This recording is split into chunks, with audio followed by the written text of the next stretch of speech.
I'm someone who loves to play fast, complex and technical licks and riffs like this one here. Or this one here. And of course, the guitar is such a lovely tool that should help me to be able to play those technical and fast lines, licks and music and whatever. And over the years playing this kind of specific music, I gained certain experience about which kind of characteristics in a guitar are important for me. Today I want to talk about what for me is the perfect shred guitar. Here we go.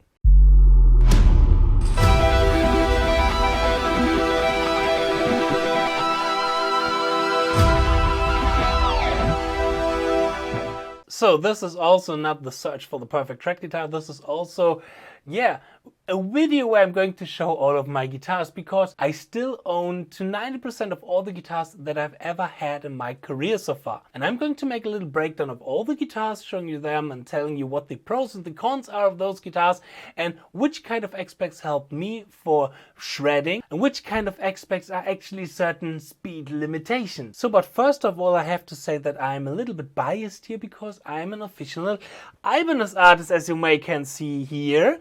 I still will go through some of my non-Ibanez guitars, but let me first tell you why I am playing exclusively Ibanez nowadays. Because it's actually not 100% because of the guitars. I mean, I love the guitars, but at a certain level, all guitar companies have great instruments. ESP, Schecter, Kiesel, Jackson, whatever, you name it.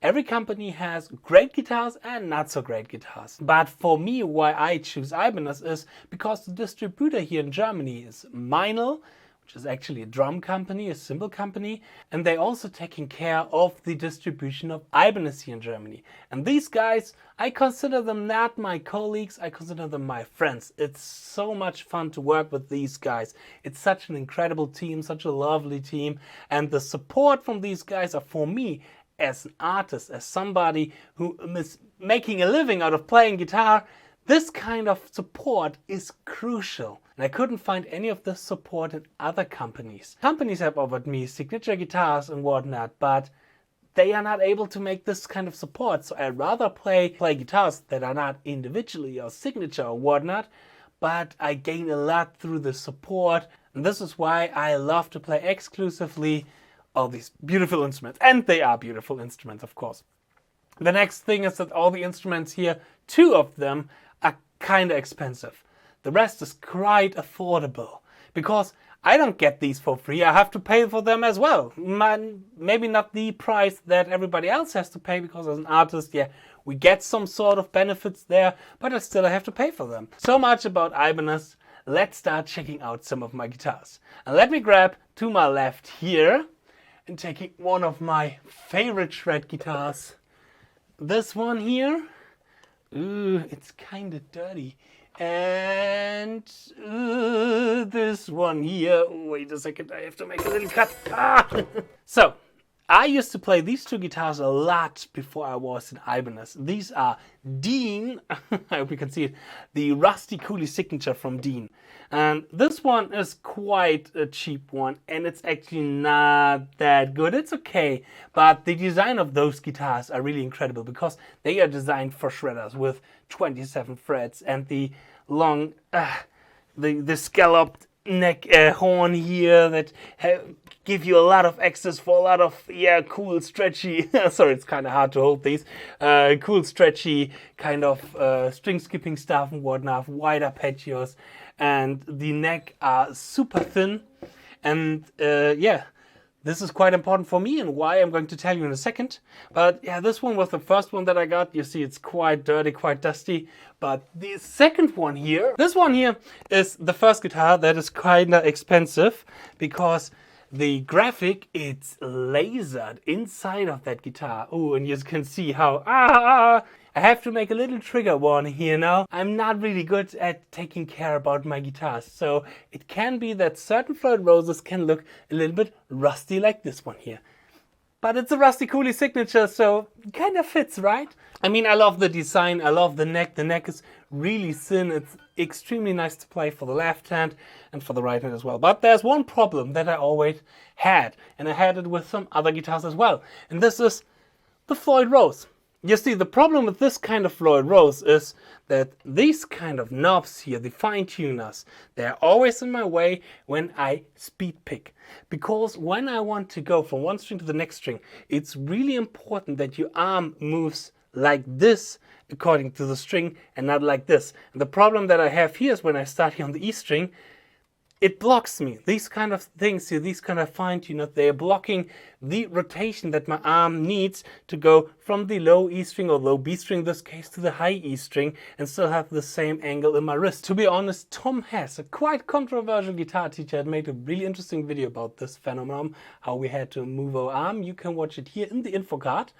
And yeah, but this is the problem that I had with most of these kind of Floyd Rose. The pickups here are bare knuckle. Usually they're EMGs, but I like the bare knuckle most. And the person who sold me this one had already the bare knuckle installed.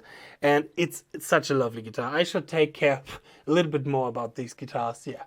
So, back with it. So, this was the second 7th string I ever owned. I've played this guitar a lot. It's another signature. It's the Jeff Loomis signature. And it's quite dusty as well, with a lot of spider webs here.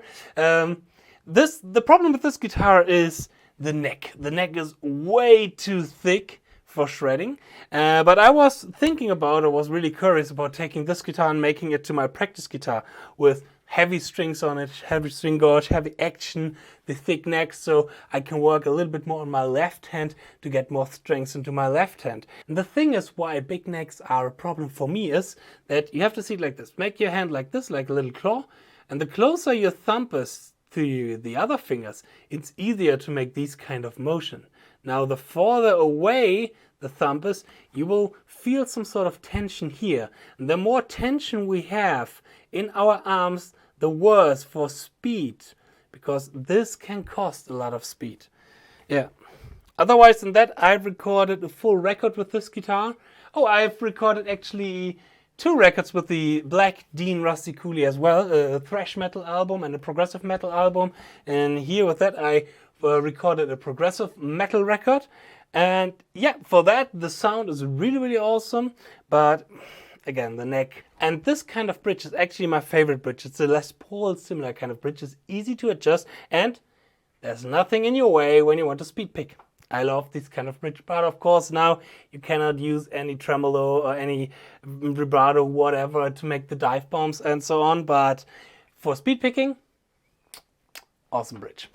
Now I usually have also a really interesting brown kind of woody guitar, which is built from a guitar luthier here in my local area. But currently it is at this guy's place. This guy's is Henning Pauli, HP24, because he has designed this guitar, and it was a funny coincidence that when he watched some of my videos, he realized, hey, that guitar hanging there in the background, that used to be mine. It's my design. And I was like, okay, really? And then I drove to him because he's not living far away from me, gave him the guitar, and we wanted to make a video about this, but yeah, we still have to do it.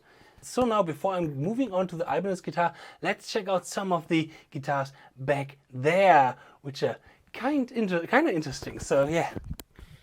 We're starting off with this Jackson here, this Jackson 8-string. It's a really cheap 8-string. It was my first 8-string that I ever had. I have traded it with the 7-string, another 7-string from Schecter, and I have this guitar from none other than Manuel Gardner Fernandez. And the Schecter, the guitar that I traded in for this one here, was a guitar that he used to record one of the first unprocessed records with the guitar. So yeah, it's a really cheap Jackson 8-string, but for this kind of price, I would say really nice shred guitar. It has a really cool thin neck. It has a bridge, which is also quite awesome, especially for picking, and something that I would recommend for people who may not have the biggest budget but want to have a really good shred guitar. These kind of bridges are really nice. Yeah, highly can recommend this if you only have, like, I don't know, it costs like $400 or something like that, and if you want to try it with 8-string, I could highly recommend this one here. So nowadays, one of the best-selling signature guitars is the John Petrucci signature guitar. And me, as a huge John Petrucci fan, I also need a John Petrucci signature guitar. But I have a John Petrucci signature guitar that I would say not so many people have, because the company does not exist anymore that are making these kind of John Petrucci signature guitars. It's not the best guitar, but it is the OLP John Petrucci signature guitar. Oh, let me get the cable here out of the way. What we have nowadays as the cheaper versions of the John Petrucci signature from Sterling used to be OLP back in the day in, I don't know, 2006, 2004, 2005, something like this. But even though this was also a 300 euro guitar, which came with the John Petrucci poster, and I only bought it because of the John Petrucci poster, this, of course, has not all the features from the Ernie Ball Music Man John Petrucci guitar, but the playability of this guitar is really awesome. Again, I like the neck profile. It's a little bit rounder than the Jackson or the Dean Rusty Cooley ones. I like the bridge. It's really smooth, and it's now a tremolo bridge, so you can do some dive bombs as well. Not too crazy stuff, but a little bit of this vibrato kind of stuff. And yeah, other than that, also a really good guitar for only, I would say, 300 bucks. But I don't think that you will find one of these nowadays, and it's not in tune. Because this is a really old one and the company does not exist anymore. But I love this shape. If I wouldn't play Ibanez, you can bet I would play Music Man John Petrucci, because I love this guitar. But yeah, quite nice.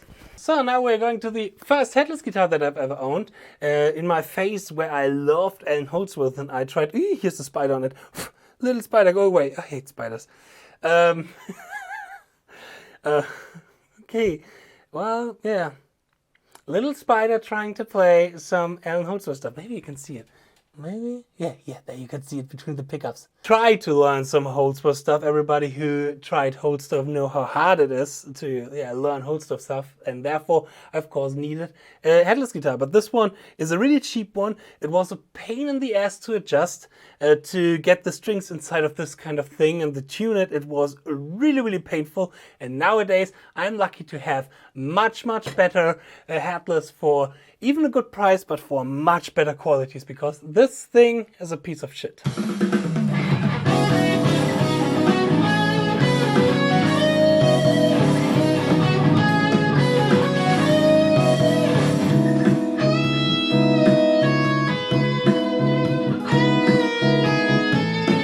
So now we're moving on to the Ibanez guitars, and here I have now the first Ibanez guitar that I got as an artist, and this is the Action label Saber guitar from 2009.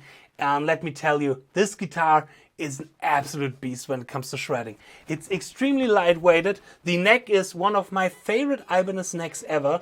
I really love the Saber neck. The playability is really great, and yeah, the reversed headstock can be quite difficult sometimes, and not from the optic. I love reversed headstock, but from the tuning stability, reverse headstock can be quite difficult.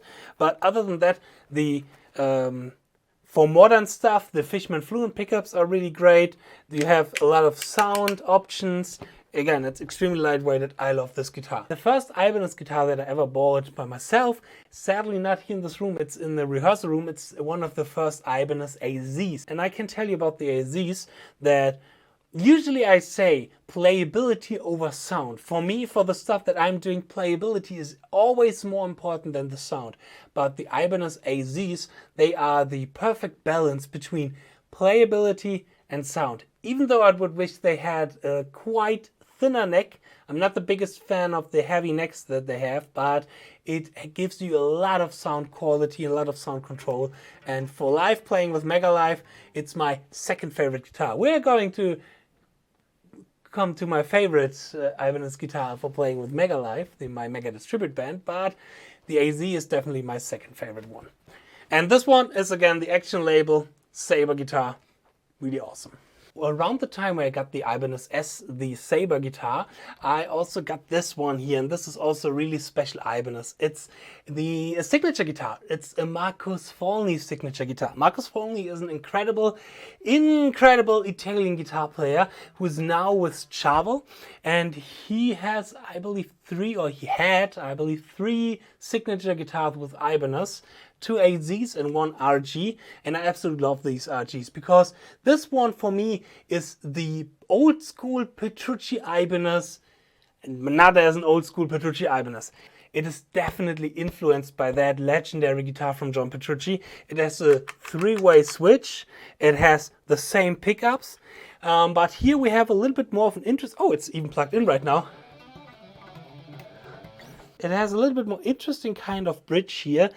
The Z bridge, X bridge, it has some exotic name, but this is actually one of my favorite bridges when it comes to vibrato, because it's really smooth. You can speed pick over it really fine, and you still have a lot of options in which kind of directions you want to do the vibrato. You can do crazy dive bomb stuff. You can go up a little bit. It's not floating, I believe, but the accessibility with this kind of vibrato is really great. And other than that, yeah, it's a really cool working tool. If you ever have the chance to get these one under your fingers, then I would highly recommend to test them out, because yeah, they are not producing these anymore, because yeah, Marcus Falny is not with Ibanez anymore. But if I ever had the chance to do my own signature guitar, it would be influenced by this one definitely, because with the 3-way switch and the pickups, the wood, and this kind of really cool bridge, I love to play this guitar. Moving on to 7-string guitars now from Ibanez, and this is, I would say, one of the most beautiful Ibanez guitars that I have. I mean, look at these colors. Oh, I love it. It feels like you're on the beach. This is currently my high A-string guitar, where I have a high A string instead of a low B string. And in this case, it's a 7-string, like the regular strings, and then the high A string to get even higher, because faster, higher, better, as we all know. Bare knuckle pickups, which are sometimes a little bit too hot for me, a little bit too extreme and modern. I rather play DiMarzio's. There you have a little bit more of options in your sound control. The bare knuckles and the Fishmans, they are great for modern metal, but sometimes it's a little bit too heavier for me on my side. But other than that, I love to experiment with this guitar, love to experiment with these kind of tuning, this interesting tuning with the high A string, planning to do some of this stuff for the new Eternity's End record. Cool guitar. But another thing that I can say about this guitar is I'm also not the biggest fan of these kind of bridges here, even though it's quite easy to adjust them, all the strings individually, but sometimes the screws are popping out way too much, and when you are playing a lot here on this kind of side and you're speed picking stuff, it can be quite damaging for your palm here and quite painful. So this is something that I don't like too much, but other than that, that's an awesome guitar. This Ibanez 7-string guitar, I spare you all with the crazy names, has probably one of my favorite necks of all time. I really love the wood of this neck, and even though it's a little bit thicker, I still like the profile and the height of this kind of neck and the thickness. With this guitar I recorded all the solos for the Eternity's End record, Embers of War. Nowadays I have this guitar with the secret Paul Gilbert tuning. So these 3 strings are all E's. Let's see if they're still in tune. Not really. And the rest of it, from the D to the E string, is still the original D to E kind of tuning, but out of tune. But yeah, to experiment a little bit with some Paul Gilbert ideas, I used this one for writing some acoustic kind of stuff, which is not working right now because of, guess what? Not in tune. But I've made a full video about the secret Paul Gilbert tuning. You can check it out right here. Then, of course, I have one of these guitars. These guitars, I would say, are now legendary in the modern metal shred scene. A lot of modern metal guitar players that are playing Ibanez are playing these kind of guitars because, this is the modern metal machine. You don't need much more than these kind of bridges, the Fishman Fluence pickups, the neck, the wood 7-string. This is a heavy beast. When I have to record stuff which is a little bit more modern metal, I always go for this guitar. I would not use it for jazz or something like that. Even for soloing, again, the Fishman pickups can be a little bit too hot in my opinion. But for modern riffing, for gent riffing and modern metal, this guitar is really good and dirty. I'm sorry, I have to clean you really soon. And then we have nearly the same guitar as an 8-string, and I love this guitar. They've released this guitar this year, and I was so happy when I saw the first picture of this guitar last year at the Guitar Summit. I instantly fell in love with this guitar because it has the really cool shape. It has the multi-scale fretboard, which I really love, 8-string. And this gold hardware, it looks so astonishing. I'm absolutely in love with this guitar, and I try to use it all the time when I can, even if I'm not playing that often 8-string. But practicing your speed picking scales is really, really good on an 8-string. I highly recommend to get an 8-string just for practicing your speed picking scales. And now I have these two cool RGDs. I used to play them on tour last year. And these are my favorite 6-strings, one of my favorite 6-strings for modern metal that I have right now. So every time when I play in a 6-string kind of deathcore, metalcore band, then I tend to play with these kind of guitars. I love the RGD shape. I used to not like them back in the day. The first RGDs that I saw, it was like, I'm not really happy with this shape. I love the RGAs, I love the traditional RG shape. But nowadays, I'm really, really happy with the RGDs, and I really love to play them because the playability, especially with this guitar here, that's really awesome. Again, the multi-scale fretboard, the multi-scale work here is really, really nice. And yeah, for touring and recording, I used to love these guitars. I recorded a lot of the new material of the ZEN of Speedpicking with this guitar here. And this guitar here has seen a lot of shows last year when I was on my European tour. So these are trustworthy companions in my guitar shred adventure. I love them. And as I mentioned, I'm going to spay with all the names of these Ibanez. Maybe some of you guys know all the names of these Ibanez and can put it down in the comment section what the exact names of these Ibanez are. I don't know, RGD, 61, PFB, X, I don't know. It all makes sense in the end, but I can't remember it at all. But now we're going to a guitar where I can remember the name. It's the Quest guitar. First headless guitar of Ibanez, and I was freaking out when I heard the first time that they are going to produce a headless guitar. I'm a huge fan of the look of headless guitar. You can see this guitar in the video of Eternity's End, Hounds of Tinderlone, the official music video, and also in an upcoming video of the band Corbin, where I was doing some guest feature solo shredding in 2 of their singles. And yeah, this guitar is easy to adjust. It is really affordable. It costs like, I don't know, 900 bucks, maybe 1,000, but not much more. I'm probably going to change the pickups. I'm not the biggest fan of the pickups. These are Ibanez original pickups. I would rather do some Demasis inside of them, but other than that, this guitar, the playability, the neck, the accessibility is really, really super. And it's super light. It's really good for traveling or even being on tour, on a longer tour. But there's one thing, which is a little bit a problem of mine individually. I don't know if any other players have this as well, is again the bridge. The bridge is not so smooth. It's a little bit sharp on the edge. And when I speed pick or when I practice my speed picking for a long time, it really hurts in my palm. So I'd rather use this one as a live guitar or recording guitar, but not necessarily as a practicing guitar where I have to practice, I don't know, 4 hours. I have to play 4 hours with it every day. Now going to something a little bit more obscure, the Ibanez Xyphos, the technical death metal guitar. Sadly, they don't produce exactly this guitar anymore. They have this as an Axiom label, which is only black, but the chameleon kind of color on this guitar, you can't see it right now that good because it's full with dust. Maybe it would be a good idea to clean guitars before filming your guitars. I don't know.